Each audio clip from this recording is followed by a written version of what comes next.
Right, this is the Indian Roadmaster walk around. You can see it's got the aftermarket sissy bar and bike rack attached, which I use if I'm not going pillion riding and need the extra space or of the top box or trunk. I leave fitted. It reduces the weight of the bike and just makes it a little bit easier to move around if you don't need the weight of the trunk. Has two great big panniers anyway. Bike is keyless, so central locking on the trunk and the panniers. It's also got an alarm which you can set. No tracker. It's in pretty tidy condition. The trunk is there. It's pretty easy to fit and remove actually. And inside the trunk there's a USB connection and a power source, standard sort of accessory power socket. The bike has lots of storage as well as the panniers.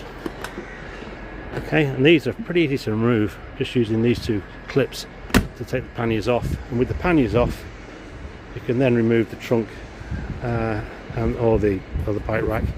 All the electrics for the trunk are stored in this neat little pouch in there, which is purposely made for it.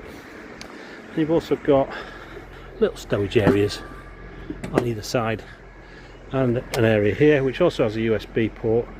At the moment I've got a cable route from that to this RAM mount, which I'll remove, which I put on my GPS, TomTom GPS. The bike has got a sat nav, but to be honest I prefer my TomTom. It's got traffic, updated live traffic, which the Indian sat nav doesn't. It's got heated grips, another locking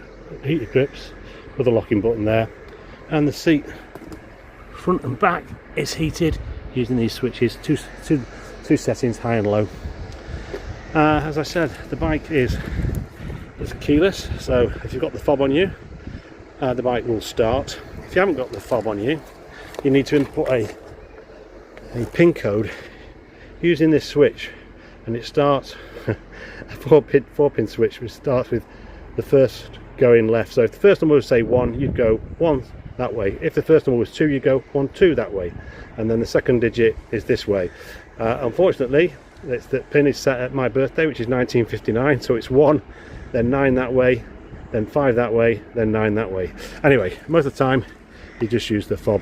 The bike will turn on briefly without the fob to let you check on a fuel or a few bits and bobs, but it won't start, and it will power down after a certain period if the fob is not available or not around.